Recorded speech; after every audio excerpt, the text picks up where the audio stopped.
Hello, Africa. Welcome to ETV Ghana's African Women's Voices show. I am so moved by this song, I Believe in Africa, that has been put together by Wiala and Kwesi.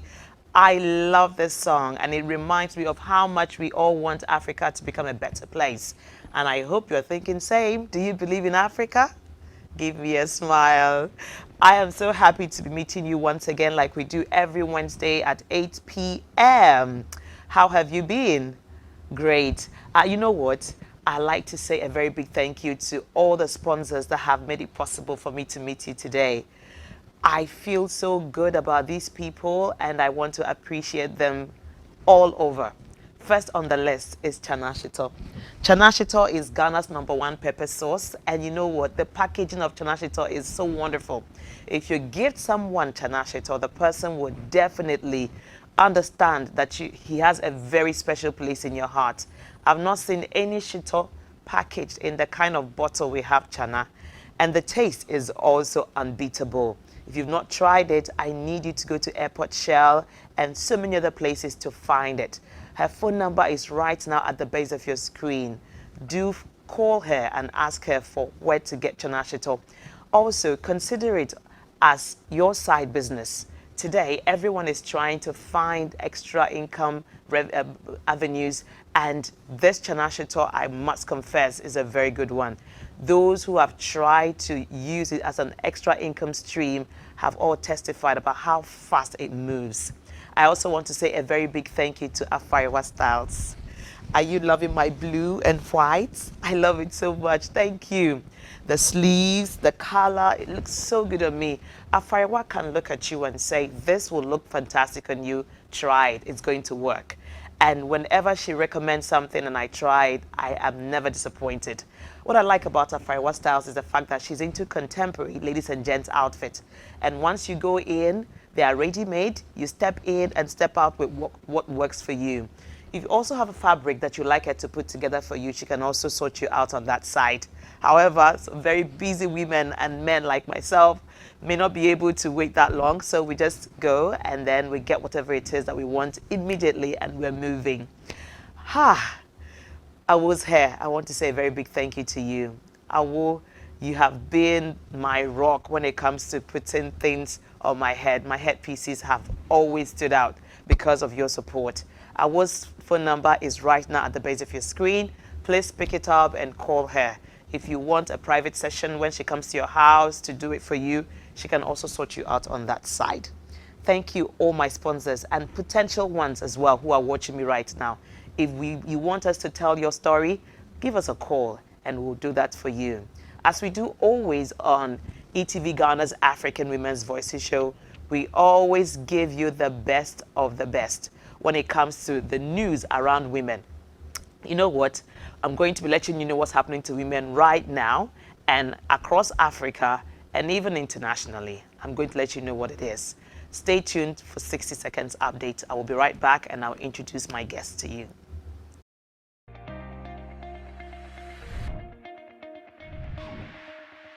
Women entrepreneurs across Africa have been urged to demonstrate resilience and perseverance, navigating the intractable challenges facing their businesses. This was the overriding call at the just-ended Absa Women Banking Conference dubbed Inspire Me, organized by Absa Ghana and in collaboration with its counterparts in Kenya and Zambia. Women-owned businesses today all over the continent are making great waves across a diversity of sectors, and these businesses are transforming nations and contributing to socio-economic growth in several dynamic ways. However, challenges and upscaling of resources still remain. Over the years, Absa has supported these businesses with affordable financial solutions and also provided other skills and resources to empower these women to become successful. The Inspire Me Banking Conference is part of Absa's Emerge Banking proposition, which supports women-owned businesses and entrepreneurs with value-added financial solutions to empower them to grow sustainably. Nigerian Toby Amusan made history on Sunday as the 25-year-old athlete won the 100 meters hurdles gold at the World Athletics Championships, marking it as Nigeria's first gold medal in this competition. after breaking the world record in her semi-final heat with a time of 12.12 seconds. She even made a faster time for the final. Unfortunately, this mark of 12.06 seconds didn't count for the record books because the wind speed was over the legal limit. But the athlete was excited and expressed her happiness to the world after the run. The first edition of Adina Thembi's Amplified the Concert was fun-packed with many memorable highlights. Organizers put together a perfect atmosphere on the night. Fans who thronged the auditorium of Movenpick Ambassador Hotel, Accra, on Saturday, July 23rd, definitely had a good experience. Minutes into the show, the singer evoked emotions with her performance of Daddy's Little Girl. The tribute song to her late dad speaks of the void he has left in her family. There were many artists such as Sarkodie, Kiddy, Kwame Eugene, Stonebwoy, and a lot more who passed through to support her. The seamless event happens to be the female act's first since joining Lynx Entertainment early this year. And you're welcome back to ETV Ghana's African Women's Voices show. On our social media pages, we actually told you what we're going to be discussing today. We are looking at women in agriculture. We've always done that time and time again, and we're not going to stop, because as a program that is into how women are contributing to national development, agriculture is one aspect we like to advocate for. And all the time, we keep advocating through stakeholders, talking to organizations and even to the government, and even speaking to the farmers themselves as to better ways to make agriculture, give us better lives as a society, and also to contribute to national development. Today, we are discussing the empowerment potentials that had to do with value-added agriculture. We see all the time that people are saying that they are farmers, but they're not adding any form of value to whatever it is they're producing. Everybody is producing the same thing, presenting it the same way. What are farmers doing to ensure that they are adding value to what they are producing, to position them to bigger markets beyond Ghana, across Africa, and even globally? That's what we're looking at today. And to help us to have this discussion is the Ghanaian Farmer TV host, Enyona Manye. Most of us know her because she's not new to our studio and to this program. I'd like to welcome her once again to ETV Ghana's African Women's Voices show. Enyo, you're welcome. Thank you very much, Eunice. Great. I'm glad to be back. Oh, and I'm so happy to have you too. So, audience, let's first of all look at the issues that we have with agriculture. Let's just have a recap of that, and then we transition into how value-added agriculture is going to increase the potential of empowering, women in Ghana, across Africa, and even across the world. For me, if you ask me what the major issues are when it comes to agriculture, three things actually stand out for me, and maybe you could just shed some more light on it. I'm looking at our environment. One, I don't see how well we are environmentally conscious, because the environment contributes a lot to agriculture. The land on which we plant, needs to be kept well for us to have good proceeds. Even the animals, how are we protecting the environment? The kind of food they are consuming, how well are we preserving the environment that is helping them to get this nourishment that they're getting through food? I'm also looking at what kind of livelihood are we, providing for farmers. You see, I don't think that a livelihood is being provided for farmers. Yes, they are farming, but not much is being done to actually help them become better farmers themselves. And it's quite an issue for me. And then when it comes to the area of distribution, it looks like when it comes to distributing what the farmers have also been able to produce, we also have challenges there. So for me, if you should ask me, these are three things I feel that we really need to be able to tackle to have a better agriculture. And then maybe to top it up, the fact that women are contributing so much to agriculture. However, they are not really benefiting much. They are still the poorest people when it comes to the value chain. That's what I have to say. So what would you want to add to it in terms of issues around agriculture that we really need to look at to have a better agriculture? So thank you very much for that brilliant observation. Of course, for a farmer to be able to produce the expected yield, soil fertility accounts a lot. And back in the days, our fathers do not have to use a lot of fertilizer, but because the soil or the land is preserved and protected and treated right, at the end of the day, they get what they're expecting from their farms. And back in the days too, the usage of chemicals is not that much. So at the end of the day, farmers are also not pressured to use a lot of chemicals to produce the food we consume at the end of the day. So we have to look at the activity that leads to soil infertility. How can we reverse the situation so that the soil and the land can be maintained at its natural state, the way it is? In absence of that, farmers would be forced to produce crops using a lot of chemicals. And of course, the environment. In recent times, the climate change has been a matter of concern. It's having a lot of global impact with regards to food production because our forestry is being destroyed. I was watching a documentary recently somewhere in the north where women are heavily engaged in charcoal. And so the sad part is, if you cut one tree, try to plant it. So the next year when you come, you still have it. Now they are complaining we have to go deep into the forest because you kept cutting from this level and you were not replanting. So you are forced to go in there to get more trees to do your firewood or your charcoal, which is not the right thing. So all these things have implications on the environment and agricultural activities we do at the end of the day. Of course, land ownership. Farmers are now fighting over the parcel of land available with real estate people because population is growing. We all need somewhere to lay our head. We all want to build our houses. So the little land that is available, the estate people are taking over. So the farmers are being forced to go into the forest to actually go and get. And of course, land issues. You know, especially with our brothers who are abroad, when they come down, they come to buy a land. At the end of the day, you go back and you have a call. The land you bought, it is owned by another family. It is owned by this person.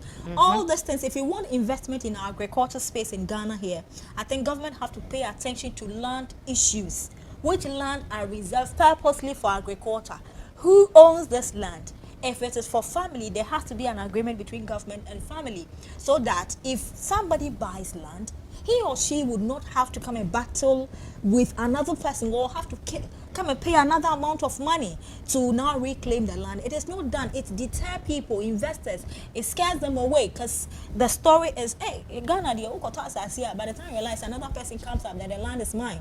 So all these things deter people away from actually also investing in agriculture. And of course, the disconnect between farmers and industry.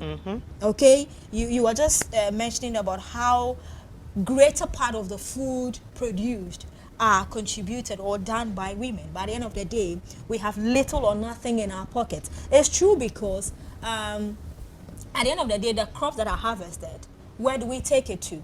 We end up consuming it. The rest goes to waste. But if we have an avenue, if we have a dedicated space where you can go and sell some of the produce, I don't know, you can save something, Eunice. You would save something. Sure. You consume the rest and save something. So we have to look at, joining all this together so that things can be working and everybody will make money, everybody will smile, nobody will frown, and nobody will not be happy when you're called a farmer. It should not be like that.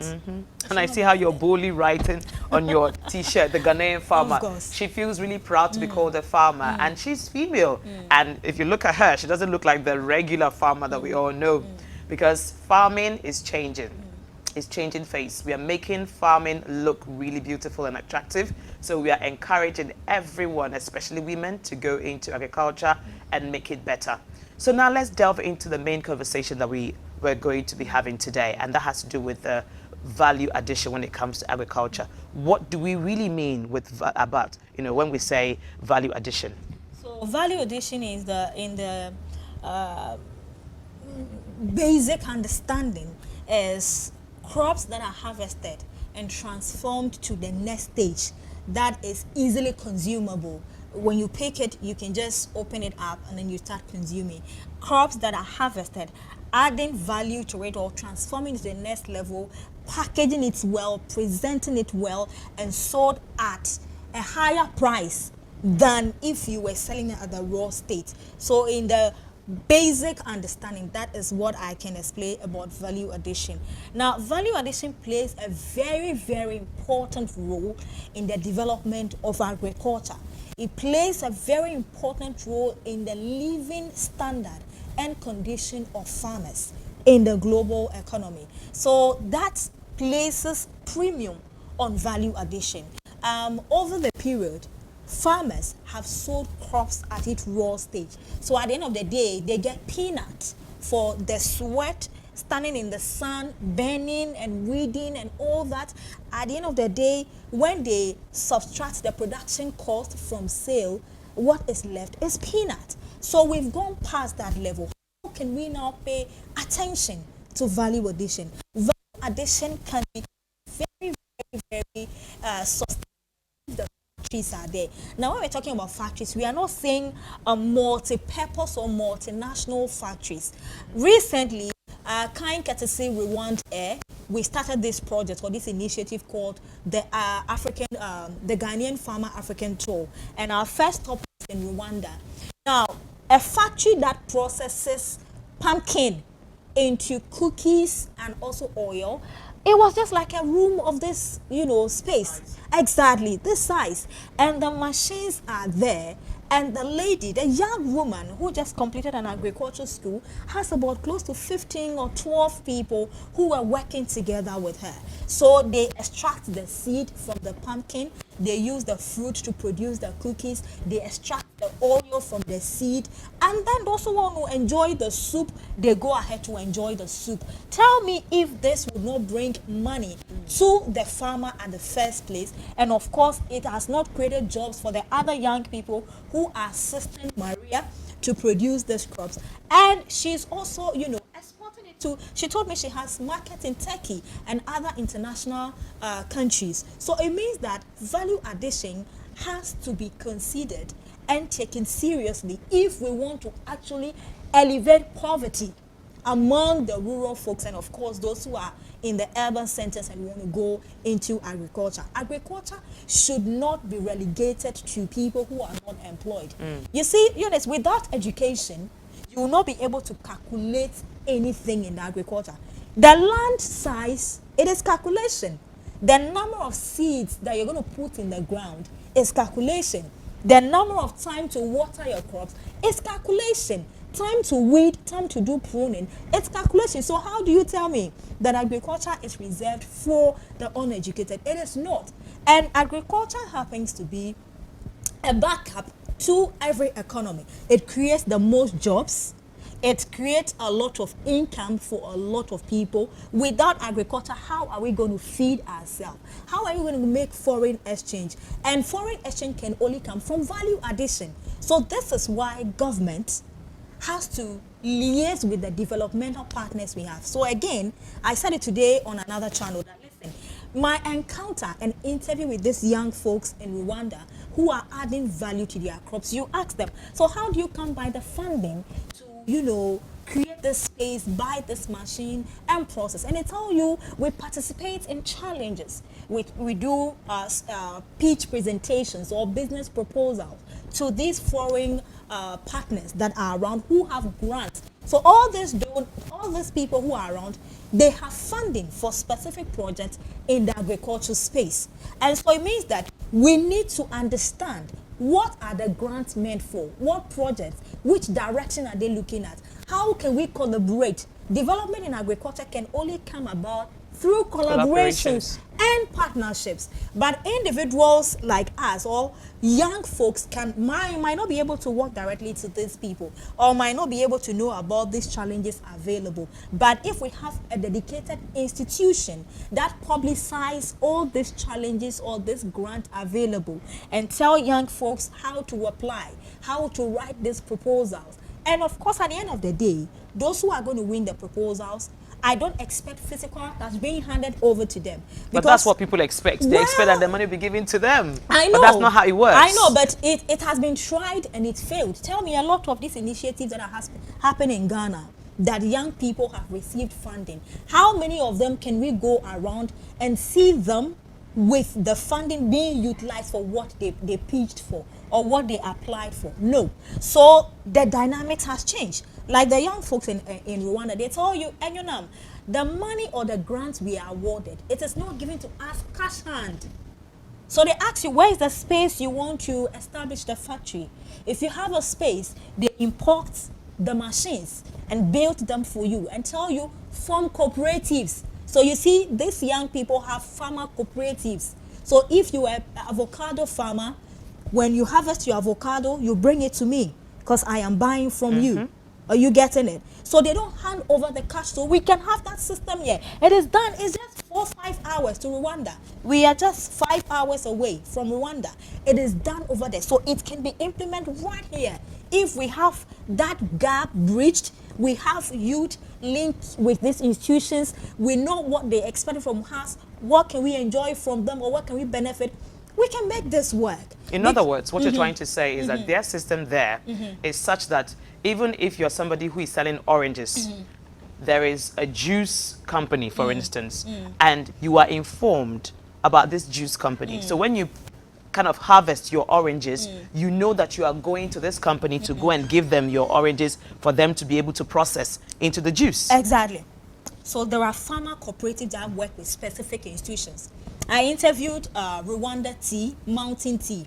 Rwanda Mountain Tea is a huge multi-purpose company that processes tea that is harvested from Rwanda into a finished tea. So when you take your tea bag, you just need hot water and you're drinking your tea. Now the company told me that we do not process tea only produced from our farms. So they have their farms, but large amount or quantity of the tea processed here is from individual smallholder farmers. So we have a partnership with them. So all the farmers who produce tea, we know them. We have a relationship. So they know seasons they produce tea, and they know the standard and the quality of tea we want. There is that clear understanding. So if you bring your tea and it's not up to the standard, it is rejected. You understand? It is rejected. So there is that collaboration between industry and farmers. And same with Gorilla Coffee. It's one of the popular coffee also in Rwanda. The marketing manager told me we have farmer cooperatives that we work with, over 400 of them, who grow coffee individually. Okay, so when they harvest, they wash it, they make sure they do the sorting. So you take away the ones that are not good from the right ones, you bring it to the factory, we still look through it, do the sorting, scale, pay you, and you're gone. Who doesn't like this? Amazing. It is possible. We can implement that here. Wonderful. I see the passion with which she speaks. And on that note, I'd like us to go for a commercial break. When we return, we get to see a little bit of what she saw in Rwanda. And then we get to ask her what people need to consider before getting into value-added initiatives. Do not go away.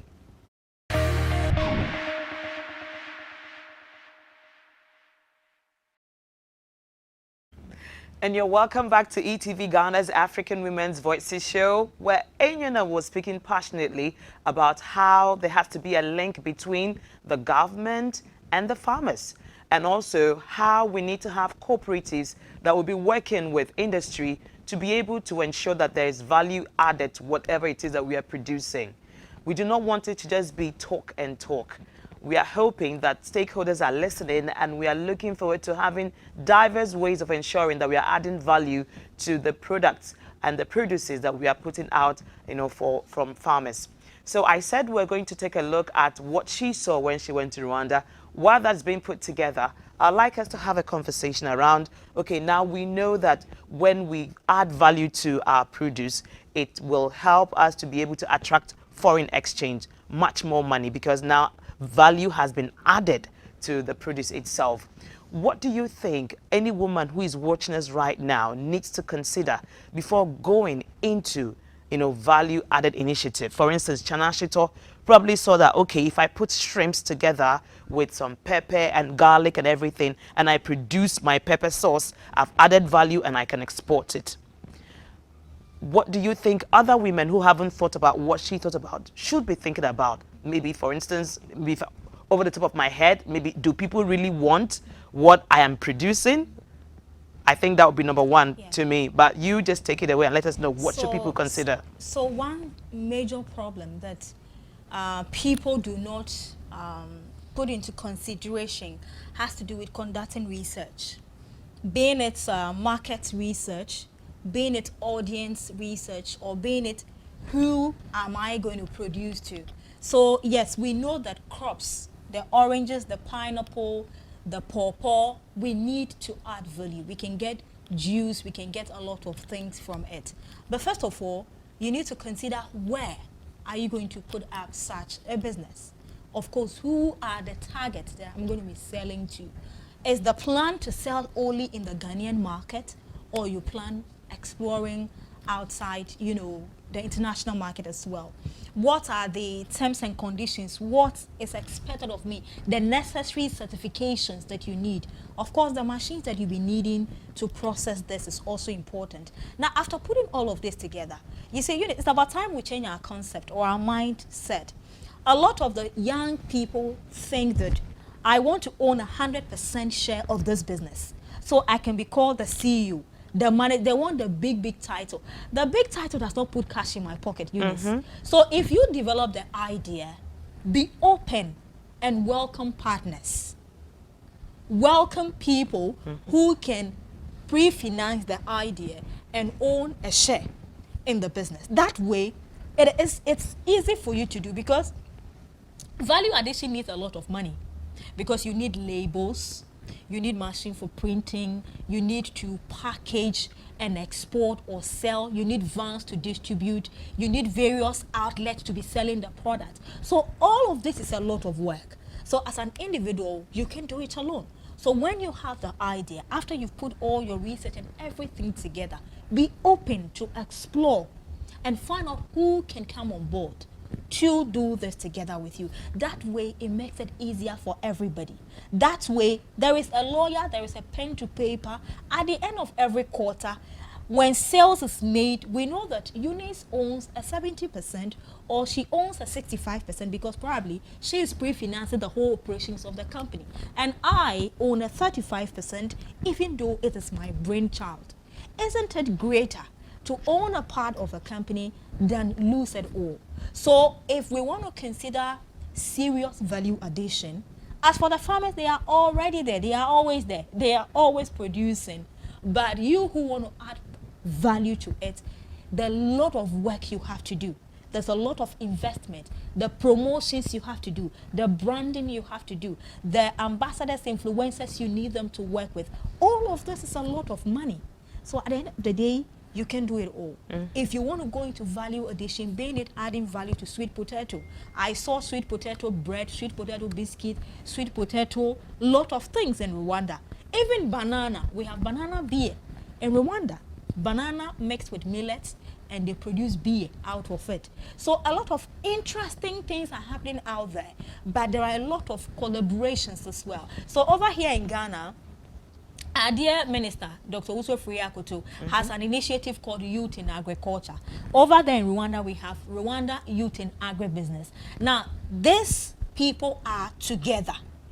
I think I walk into one of their capacity building workshops. So there are quarterly or, you know, frequent workshops that are conducted for the youth in agriculture. So you can stay relevant. You can stay, you know, current in what is happening, what is expected of the international market. How can you package yourself well so you can position yourself right and compete in the market? So I think that that initiative here, Youth in Agriculture, is a brilliant initiative, but we have to, you know, re-strategize. We have to re-engage the youth. How do we, you know, fit into the landscape so that apart from selling here, we can also manage to cross the borders and sell. So over there, they don't have cocoa. So chocolate, from my search, they get chocolate from other countries. We are just few away. 4 to 5 hours away from them. We should be collaborating. Very good. With We them. should collaborate. So chocolate produced here, you are producing a chocolate here, you have a distributor in Rwanda who would be distributing and selling your chocolate for you. They don't produce shea butter, so they get shea butter from here and some other part. How can we leverage on that market, chunk of market over there, and get people who will distribute our shea butter for us, and then we can continue doing business. So there's a lot we have to do as young people or as people who are considering to go into value addition. Let's don't run after the masses. Okay, so Chana Shito is making a lot of money. Looking at her packaging and labeling, I think I can just copy it and reproduce. No, it doesn't work like that. You will hit the rocks. You will fail. She has her target. I'm sure she has varieties. If you want hot shito, you get the mild one. You get fish, you get shrimp, you get that. So you should also. There is no novel idea now. We are all copying and adding something new to it. So the thing is that if you are going to help farmers to add value to their sugar cane, like we have sugar cane juice, if you want to do something and export to the outside world, what new is there? At times, let's explore, okay? Let's try to, I know it is hard to come by money and plan such trips, but it is very important that we explore these markets and find out what opportunities are there. Recently, I heard Namibia commissioner talking about how her office is available for Ghanaian farmers, Ghanaian agri-business companies, Ghanaian agro-tourism who want to explore opportunities in Rwanda to visit her office, let them sit down and plan and see what they can do together. That is what we are talking about. So if you are here in Ghana, you have a brilliant idea on paper, and yet you don't have the resources, you should try to explore. You know what, Eunice? If you need something so bad, you go after it. If you sit at the comfort of your office, no opportunity will come knocking on your door that, listen, I'm available, can you take advantage of me? No. You should work. We have to be proactive. Enough of pointing hands at government. Enough of pointing hands at Minister of Agri that you are not doing this, you are not doing that. As an individual, what are you doing? Eunice, the farmers are producing. We are complaining of post-harvest loss. Yes, we know about it. But in Ghana too, we have 2 seasons. Here in the southern belt, we have 2 seasons, and in the northern belt, we have 1 season. Now, there is something that's a common language called bumper harvest. So bumper harvest is the time where everybody, almost everybody is harvesting watermelon. So when you go to Volta region, recently I was in the Volta region, I bought watermelon as low as 2 Ghana cedi. So that is a bumper harvest. And as a smart farmer, you either produce ahead of the bumper harvest or you relax after bumper harvest, then you start producing. You catch up with the market. So you need to calculate. If you don't calculate as a farmer, if you don't calculate as an agri-business or a value-added person, you would still produce and run at a loss. Fantastic. We all have a role to play. I totally agree. We're going to have to go for another break, but before we go on that break, I'd like to say thank you so much to those of you who have been commenting on Facebook. Let me just read a few of the comments, and then we'll go for this quick break and return. I see Young Energy. He's asking your number. It means that they really want to know how to reach out to you. She's going to give it out at the end of the show. All right. And then likewise, Asari says fire, and he's showing us the fire emoji. We also see Theophilus Owusu Ansah. He says, Eunice Tonye, you are doing a great job. I am currently at the Youth in Agribusiness Festival under the auspices of the J.A. Kufo Foundation happening at Prempeh Assembly Hall. I must say I have seen young men and young women like myself doing extremely very well in the agribusiness industry.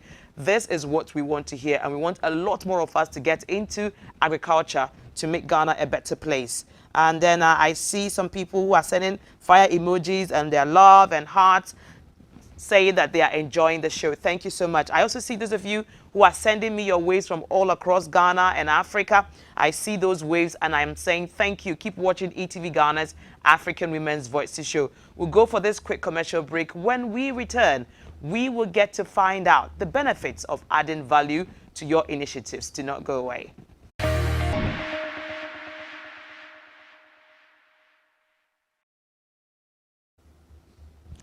And you're welcome back to ETV Ghana's African Women's Voices show. Just before we went on the break, Enyo passionately was talking about how people need to engage in doing things together in terms of forming partnerships. So if you are into a particular aspect of agriculture and you have an idea, do not just think that you can just carry the vision alone.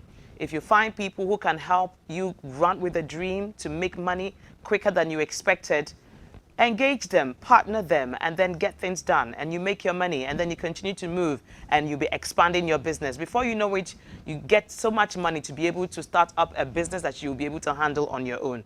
But when you're starting, make sure you include a lot more partners in the engagement to make you, add much more value to your produce. So we've got a few minutes left for us to have this conversation, and I wouldn't want it to leave without letting us know the benefits of adding value to our initiatives. She mentioned what Rwanda is doing, and I must commend the people of Rwanda for what they are doing when it comes to agriculture. So let's see what we stand to benefit here as Ghanaians when we add value to our initiatives. Very well. So, of course, when value is added to every farm produce, being it cassava produced into gari, now we have fortified gari. At first we eat raw gari, but now gari is been fortified. So if you're eating gari, it is nutritious. So one thing is that we eat nutritional meal. Both mothers, kids, everybody gets to eat something nutritious. Secondly, it provides greater income for the processors. So if the cassava was just sold like that, you could have sold at 5 cedi, but because you've added value to it, at the end of the day, you can price it at 7 cedi, and I'll gladly buy and pay because I know it is worth the money I'm buying. It creates new markets. So like I'm saying, if we add value to all that we produce here, we get to export our crops or this produce or this product to international markets because we get them looking at it, getting attracted to this product, and would oh, I want to try this Ghanaian food or this, that, and see how. So we get new markets that we get to sell our produce. Of course, it also expands the employment value chain. Because when the farmer brings it, there is somebody who peel it, there is somebody who wash, there is somebody who grind, there is somebody who does the packaging. So you realize that the employment chain keeps expanding, and a greater good has to do with what it contributes to our GDP at the end of the day. So not just the farmer is benefiting, not you who is an agro processor is benefiting, but at the end of the day, the government or the country's economy gets to also enjoy a great deal of money from that. And that way we can equally attract some investors from the international countries to come and have a look at, okay, so what is Ghana doing differently in value addition? How can we explore the value addition market? How can we partner them and do this on a larger scale? So as for the opportunities that comes with value addition, it's enormous. And we have to open our eye to be able to see how we can dig this gold and get some money for our country. Awesome, awesome, awesome. You really have made it so simple, and I must commend you for presenting it to us in a way that a lot more people will get to understand. I am very much interested in agriculture, and I'm looking forward to having you that watch me today also picking up interest in agriculture, and let's all contribute together to, develop our continent. Yeah, and so even Eunice, the before we world. run out, let me use your platform to say thank you to everybody who watched the Ghanaian Farmer. So if you're watching us, go on YouTube and subscribe to the Ghanaian Farmer. Sure. This year we have been nominated to be part of the Ghana Outstanding Women Award. Okay. So if you appreciate my work, this is the time for you to show me love. All you have to do is to dial *713 *616 hash, and my code is GG76. It's just 1 Ghana cedi. Vote for me. Let's bring this home. This will go a long way to tell me that Enyonam indeed we love and appreciate what you do. Thank you very much. You're welcome. All right, so on that note, we draw the curtain on tonight's African Women's Voices show. Do enjoy the rest of our interesting lineup for you. Bye-bye.